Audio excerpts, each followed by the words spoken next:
Hello viewers, today I will show you how to find page ID from a Facebook page. It is very easy. Now first you can use this website lookupidcom. So you just copy your Facebook page URL and paste it here. Then just click lookup. It will show up your page ID here on below. This is the one way, and the second way, the most easy way is if you want to get it from your Facebook page, you just go there.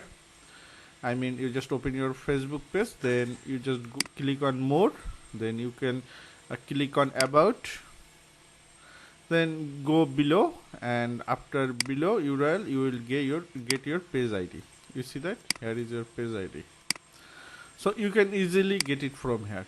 This is how you can get your page ID. Thank you for watching. Take care. Bye bye.